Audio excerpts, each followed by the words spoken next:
It does not take a squeaky clean windshield to see what's happening at metro area intersections. While Denver police say it's illegal, there are a few citations being issued. Colorado Democrats are split over the Israel-Hamas conflict. That's apparent by the party vote on a ceasefire resolution. Want to learn more about Excel's $1.9 billion wildfire mitigation plan? Well, you'll need an advanced degree in antiquated website searching. We have economists and engineers and certified public accountants at the commission that do this for a living. And I am able to fill in for Kyle in part because of two words two people said to each other 50 years ago today. And a golden year twist next. Getting your car detailed while you wait is not unusual unless you're waiting at a stoplight. Denver police do not want newly arrived migrants to be washing car windows in the middle of intersections. Those migrants are now receiving flyers discouraging it because police say it's illegal. Yet our Mark Salinger learned officers have hardly issued any tickets. With every red light, there's a new opportunity to make a couple bucks. Y la gente dice que no, bueno, está bien, tranquilo. Jose comes to this intersection in South Denver every day, from early in the morning until the sun goes down. Eso depende, uno hace entre 150, 130, 100. Everyone here ¿Quieres trabajar? wants to work. Todos, ¿no? This is the best way these men have found to make money in a country they can't legally work in since they arrived from Venezuela. Yet police don't want them here. DPD began handing out these flyers a couple months ago. They warned that wandering through intersections in the middle of traffic and asking for money on street corners is illegal. Police say people could be fined and face charges. ¿Te han dado esto o no? Jose and his friends say they've been warned by officers. A nosotros nos dicen que nosotros no podemos obstruir el tráfico. While the threat of charges is real, we've learned very few citations have actually been issued. The Denver City Attorney's Office says they're only aware of 30 cases involving solicitation on or near a street or highway since the beginning of the year. That's the charge someone could face for washing windows in the middle of an intersection.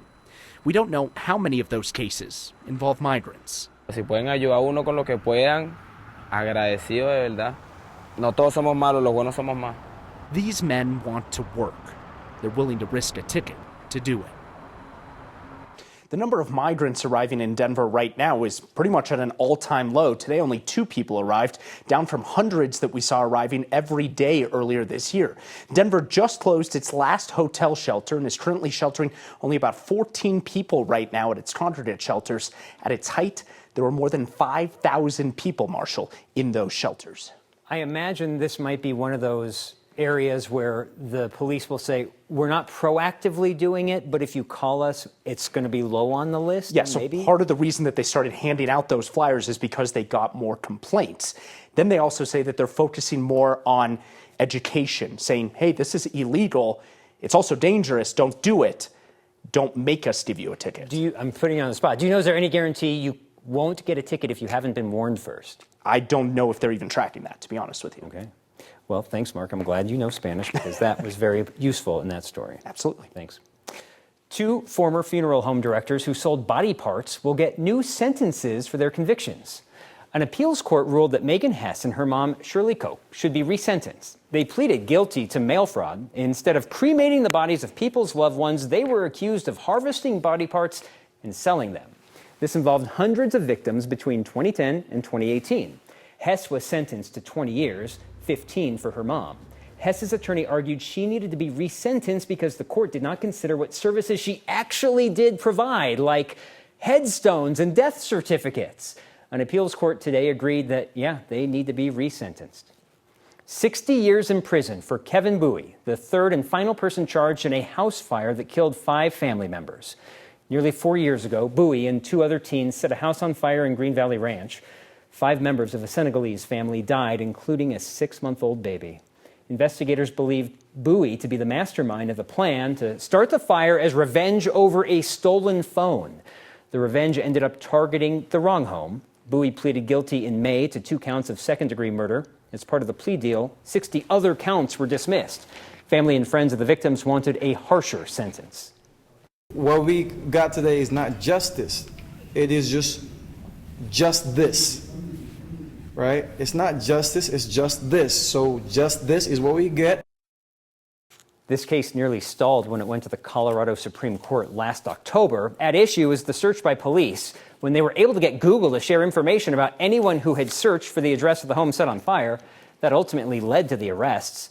The state Supreme Court disagreed with the argument that that was unconstitutionally broad. The justices said Denver police acted in good faith and the evidence could be used. The two other suspects also took plea deals. Gavin Seymour was sentenced to 40 years. Dylan Siebert, who was 14 at the time, received 7 years in the youth offender system. Democrats wanting a Gaza ceasefire were just handed another loss by the Colorado Democratic Party.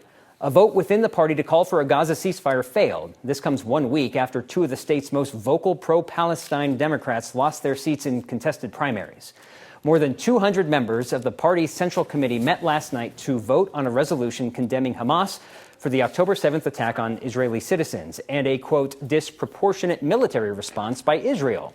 The resolution also called for a ceasefire in Gaza and the return of more than 100 Israelis still being held hostage by Hamas. 55% of the Colorado Democratic Party Central Committee voted against the resolution. Colorado political organizations have been hesitant to officially weigh in on the Israeli-Hamas conflict. City councils in major cities like Denver, Boulder, and Fort Collins have all rejected calls to pass a ceasefire resolution. Some progressive members of the Democratic Party have faced controversy for their pro-Palestinian support and criticism of Israel. Democratic state representatives Tim Hernandez and Elizabeth Epps lost their primaries to centrist challengers last week. Epps made at least 2 attempts to get the state to divest funds from Israel and joined pro-Palestinian protesters in the House gallery. And Hernandez faced Republican calls for his expulsion over social media activity that appeared to mock the October 7th attacks on Israel. Xcel's plan to prevent its equipment from starting wildfires is now submitted. And we went over some of the 100-plus documents filed last week that detail what Xcel wants to do over the next 3 years in exchange for $1.9 billion. Now, instead of waiting for stories like ours to explain all the details, you might want to say, hey, how do I search for this myself? And it's very simple to search for yourself if you can manage the Public Utilities Commission filing system. First, though, you need to know the docket number of the Wildfire Mitigation Plan, which is common knowledge. Clearly, we all know it's 24A0296E. Once you hit enter, you end up seeing all the documents that have been filed, all 100 plus, that you kind of don't really know where to search unless you know where to look. And so I asked the PUC director how this is becoming more accessible to the public.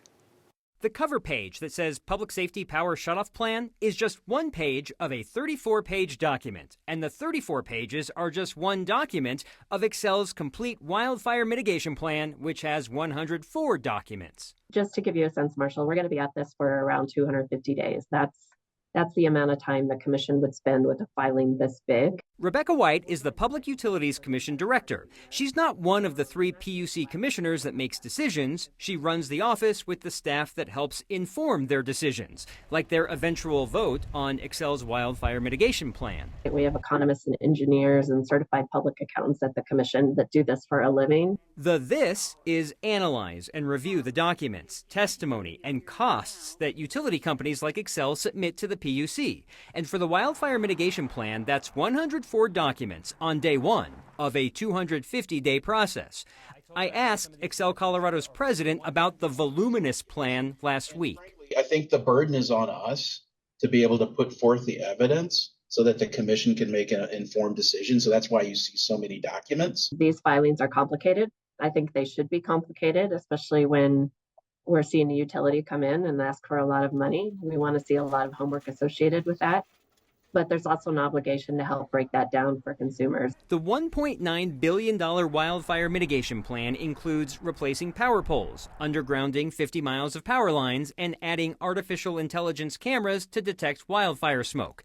It will be scrutinized by PUC staff and interveners like utility watchdogs, cities, counties, and customers who want to have a say in how much of the $1.9 billion gets approved and passed on to customers. We're going to take the case on the merits of what they presented, what they've asked for, what they want ratepayers to cover, and examine every piece of that.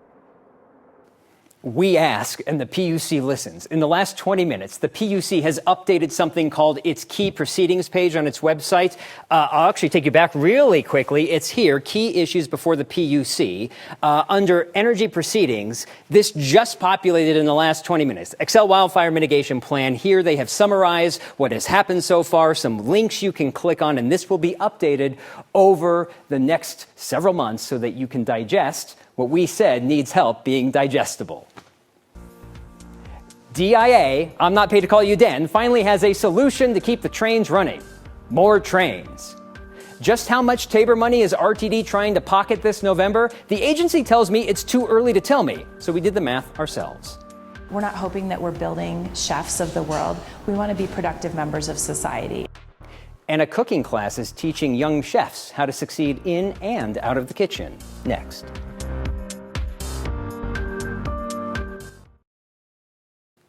Families who evacuated during a wildfire in Pueblo County can go back home. The sheriff's office lifted the mandatory evacuation order today on Middle Creek Canton Road in Beulah. It's still not all clear, rather upgraded to pre-evacuation status. Lightning sparked the Oak Ridge fire more than a week ago. It spread to nearly 1,200 acres and is 5% contained. Lauren Robinson's here, and I don't know if you know this, I know Kathy knows this. I love weather like today and yesterday, kind of cloudy for cooler for the summertime. All right. You got more of that in store for me? Oh, yeah, we got plenty of that just for you. All right. Well, that leads all the way into the 4th of July holiday. So that's why it's going to be so perfect to be outdoors for 4th of July, because it's going to be dry. We're going to get some sunshine and temperatures won't be too hot. We're only going to be in the lower 80s. So that's warm enough for those outdoor activities, but not so hot you're just sweating all the time. Now we have a live look over downtown Denver. Nice and sunny out there. 86 degrees right now at DIA. Light winds coming in from the northwest at around 7 miles per hour. We do still have some moisture pushing its way in from the southwest, but it's tracked now just clipping the southeastern corner of Colorado. So that means the rest of us will stay pretty dry as we go through the rest of the evening. We're just going to watch for some pop-up showers and stronger storms across the southeastern corner of the state. Right now we had some storms south of I-70 here. Those are just starting to wind down into a few raindrops. As far as severe weather goes for today, again, the southeastern corner under both a marginal and slight risk for severe weather. So this is where we're going to watch for the strongest storms tonight. Meanwhile, the rest of us are pretty dry. Overnight, we're going to see those lows in the upper 50s to low 60s. One warm day tomorrow in the lower 90s with some strong storms across the plains tomorrow afternoon. Then 4th of July and the day after, we're sunny. We're mild, highs in the low 80s. We get warm again for Saturday, then watch for more widespread storm chances Sunday. 91 in storms, 82 in sunny. I don't know. Frequent flyers know the deciding factor on making your flight at DIA is not necessarily making it through security, but rather getting on the train. If the aging fleet fails, passengers do not have an alternative to get from the concourse to the concourses, I should say. Today, the airport unveiled an answer: more trains.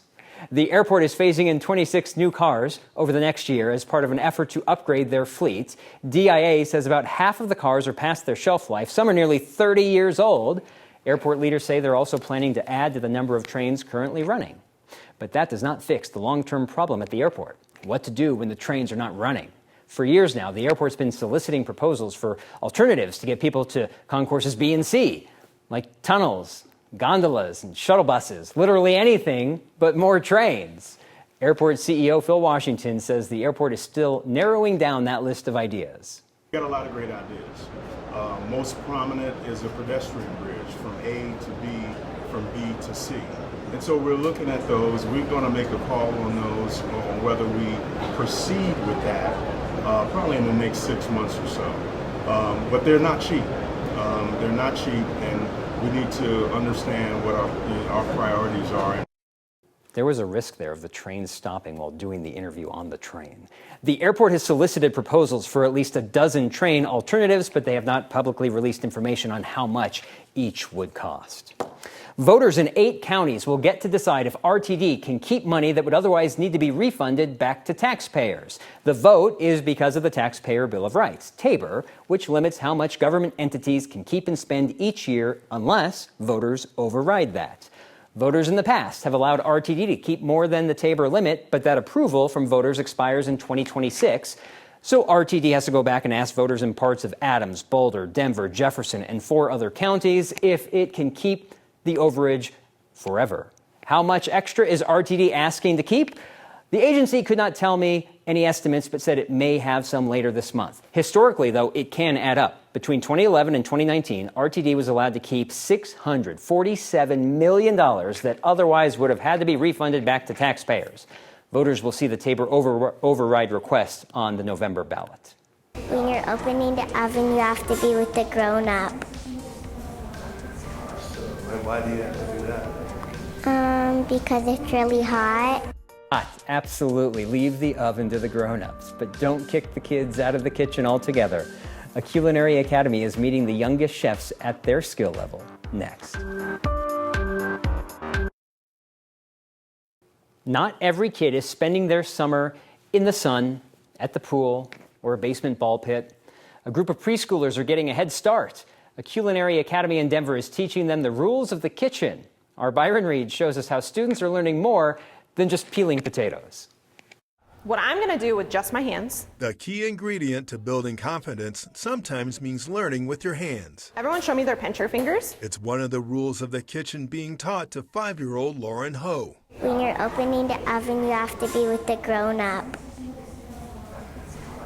And why do you have to do that? Because it's really hot. Right on our top rack. You got it all by yourself. She's a student at the Little Kitchen Academy, Denver, a Montessori-inspired cooking school that teaches more than just preparing meals. And we focus on building essential life skills, building independence, curiosity, and confidence for every student that comes in our doors. Marcy Levine is the director of the academy, where students learn about healthy meals with a dash of food literacy. So it's very important throughout all of our classes that we talk about food literacy, so students understand that food doesn't come from the grocery store, what the history and the story is behind it. We've got basil and we've got cucumbers in there. The hands-on cooking classes talk about food from scratch to consumption and help students keep up with their classroom skills over the summer. With our visual measuring cups, we're talking about math. We might be using reading skills. So everything we do, although it's in the kitchen, is very academic and focusing on building from where they're starting to getting to that next level. Look what happened to mine. It's a focus on food that Lauren and her classmates are hollowing out. A fruit salad. To find the right recipe to make an impact. We're not hoping that we're building chefs of the world, and we want to be able to build students' independence and their confidence so they can go out and be productive members of society. For Next, Because we like doing it. I'm Byron Reed. More of that. Since I'm filling in for Kyle, I'm going to take a moment of personal privilege next. For as long as I've been around, July 2nd has been a celebration. Not because I'm confused about when the 4th of July is. July 2nd is when my parents were married in 1974. Mike and Michelle Zellinger celebrate 50 years today. The before on the left. I'll let others opine on the mustache. Mom and Dad were in Cripple Creek today and are headed back to town for a nice dinner out. We'll celebrate them with family and friends later this month. 50 years. And here's the twist I mentioned at the start of the show. The twist is that my in-laws, Helene and Ken Friedland, also celebrated 50 years 3 days ago. Man, mustaches were in this week in 1974. How is it that both are celebrating 50 years 3 days apart? Helene and Ken were married on a Saturday. My parents on a Tuesday, which also happens to match up this year. And I don't know if that's scientific, planetarium style, something that puts the math right 50 years later. I did not get to a zipper merge story today, so I will leave you with, we will see you next time.